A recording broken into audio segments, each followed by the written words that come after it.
तो कहिए कैसे हैं आप। नमस्कार, मेरा नाम है राघव रघुवंशी। अब देखिए, मैं ढूंढ रहा हूं बेस्ट एस्ट्रोलॉजर्स को।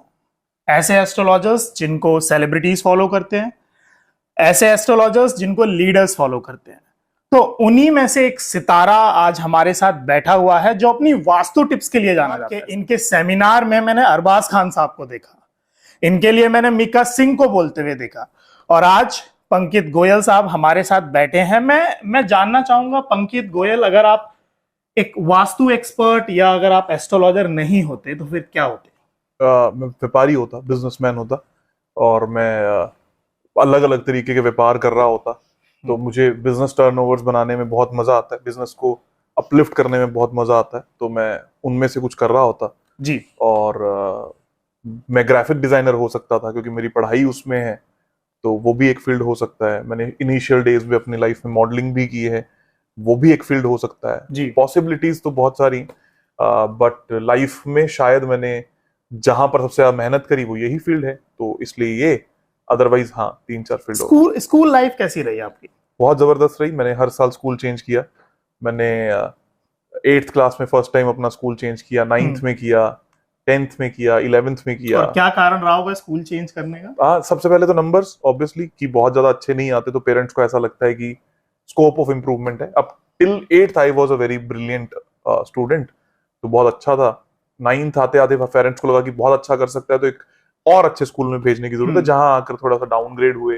10th में उनको लगा कि हॉस्टल्स में भेजना चाहिए, तो वहां कुछ स्ट्रगल्स हुई हॉस्टल्स को लेकर। और उस समय पिताजी वास्तव में चाहते क्या थे, आप क्या बनो? हाँ, वो तो इंजीनियर ऑब्वियसली, मतलब मेरे फादर इंजीनियर हैं, और वो हम उस टाइम के लोग हैं जिसमें हर फादर अपने बच्चे को इंजीनियर ही बनाना चाहता था, तो मैं उनमें से एक था ऑब्वियसली। एक क्लास में अगर 50 लोग हैं तो 50 के 50 को इंजीनियर ही बनना था, तो मैं 50वां था, तो 49 शायद बन गए होंगे, मैं नहीं बना। तो पिताजी ने इतनी अच्छी पढ़ाई करवाई और हाँ। इंजीनियर आप बनना चाहते थे, तो कहाँ फिर एस्ट्रोलॉजी में, वास्तु में कैसे आना होगा? एक्चुअली क्या होता है कि जब आपकी लाइफ में सब कुछ बुरा चल रहा है तो भी ठीक है, अच्छा। सब कुछ अच्छा चल रहा है तो भी ठीक है, लाइफ में जो ये इनस्टेबिलिटी आती है, और ये आपकी लाइफ में रोमांच लेकर आती है, या एस्ट्रोलॉजी या वास्तु या एक नया दर्शन लेकर आती है कि मुझे कुछ और चाहिए, कुछ मिसिंग है। तो पढ़ाई मेरी टचवुड बहुत अच्छी रही। फिर मैं जयपुर गया, वहां से मैंने बीकॉम करी, 1 साल ही करी वो भी। उसके बाद मैं ग्राफिक्स एनिमेशन में आ गया, तो मेरा इंटरेस्ट रुझान मूवीज वगैरह की तरफ गया। यहाँ पर मैं बहुत अच्छा कर रहा था। घर में कुछ ऐसी प्रॉब्लम्स हुई जिसके कारण मुझे वापस जाना पड़ा और अपना बिजनेस संभालना पड़ा। देन फिर उस बिजनेस में भी प्रॉब्लम्स हुई, तो समझ में आया कि हर व्यक्ति अपनी लाइफ में जब प्रॉब्लम में होता है तो वो एक एस्ट्रोलॉजर के पास जरूर जाता है। तो मैं फर्स्ट वो व्यक्ति खुद था अपने पेरेंट्स के साथ में जो उन एस्ट्रोलॉजर्स के पास गया। तो किससे मुतासिर थे उस समय? कौन से एस्ट्रोलॉजर से आपको लगा? गांव के जो लोकल लोग होते हैं, बहुत वृद्ध थे उस वक्त पे, उस तरीके के एक एस्ट्रोलॉजर होते थे जिनको मम्मी फॉलो करती थी। मैं तो उनको अंकल ही बोलता था, तो नाम मुझे उतना याद नहीं है उनका, बट काफी वृद्ध थे। उन्होंने कुछ कुछ चीजें देखकर बताई थी, लेकिन हाँ, ऐसा नहीं था कि एक थे उस वक्त पे। पेरेंट्स यूजुअली अलग अलग लोगों के पास जाते हैं, तो मैं खूब सारे लोगों के पास गया। इस दौरान संघर्ष क्या रहा होगा? क्या संघर्ष रहा होगा? डायरेक्टली नहीं कह सकते, अब देखते हैं तो लगता है कि बहुत स्ट्रगलिंग पीरियड था। उस वक्त पे तो एंजॉय ही कर रहे थे, क्योंकि नंबर ना आना मेरे पेरेंट्स के लिए टेंशन थी, मेरे लिए तो कोई ऐसी टेंशन नहीं थी। बिजनेस में फर्स्ट टाइम जब घाटा लगा, तब लगा था कि नहीं यार, कुछ गलत हो रहा है, इस उम्र में तो नहीं होना चाहिए। तो 21 साल का था मैं तब, मेरा बिजनेस फ्लॉप हुआ था किसी कारणवश। तो वो एक असली स्ट्रगल मैं कह सकता हूँ कि लाइफ में थी, अगर उसको स्ट्रगल कहा जाए। बट आज मुझे लगता है कि जब दुनिया की नजरों, दुनिया की लाइफ में मैं झांकता हूँ, तो मेरी स्ट्रगल बहुत छोटी थी। मतलब लोगों के साथ में और बड़ी प्रॉब्लम्स भी हैं, और वो सॉल्व बहुत जल्दी हुई। तो जब बिजनेस फ्लॉप हुआ तो ऐसा लगा कि अब मैं सरकारी नौकरी की तैयारी कर लेता हूँ, नहीं, जॉब ले लेता हूँ? सरकारी नौकरी कभी नहीं लगा, सरकारी नौकरी मुझे नहीं ही करनी थी कभी। मैं खिलाफ हूँ उस स्टेबिलिटी के लाइफ को लेकर कि कुछ ना कुछ होना चाहिए, नॉट अ स्टेबल पर्सन, ऐसा कभी नहीं होना चाहिए। तो उसके लिए नौकरी कर लेता हूँ, ये जरूर कि मैं नौकरी करी भी। मैं बतौर ग्राफिक डिजाइनर बहुत सारी कंपनीज में काम किया, मैंने पढ़ाया है।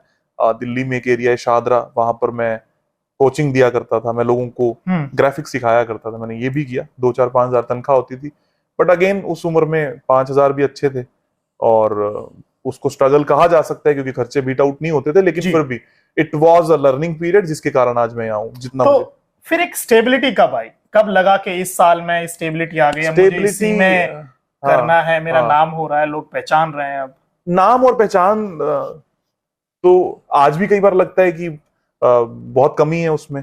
और आज से 5 साल पहले भी ये बात लग गई थी कि बहुत ऊंची उड़ान पे निकल गए हो। ये एक फ्रिक्शन ऑफ लाइफ हमेशा रहता है, रहना भी चाहिए। बट हाँ, नाम सबसे पहले मेरा जब हुआ, जब आपस के जो गांव के और इर्द गिर्द के दोस्त कहने लगे कि ये कुछ करता है और उसमें कुछ दम है, नॉट अच्छा। पब्लिक। मतलब मैं आपसे मिला और आप बाहर जाकर मुझे 10 दिन बाद फिर कॉल कर रहे हो कि नहीं यार आपने मेरे ऊपर एक इन्फ्लुएंस छोड़ा है, तब लगा था कि मैं किसी की लाइफ में कुछ कर सकता हूं। वो एक जो ऐड होता है वो बहुत कीमती था। मेरा फर्स्ट केस मुझे याद है जिसमें मैंने एक घर में किसी को कैंसर हो गया तो उसका हमने ट्रीटमेंट किया तो वो रिकवर हो गए। वो उसने बड़ा एक मोटिवेशन दिया कि यार ये कुछ कर रहे हैं हम लोग और उससे बहुत फायदा होता है। एक भाई हैं, मतलब अब भाई एज एन एक व्यक्ति हैं, तो उनकी बीवी उनको छोड़कर चली गई थी, बच्चे को बहुत मेंटली हरास थे, उस केस में उनका वापस आना हुआ। तो कुछ केसेस ऐसे थे जिसमें जाकर ऐसा लगा कि नाम मुझे नहीं पता, बट ये वो फील्ड है जो मुझे एक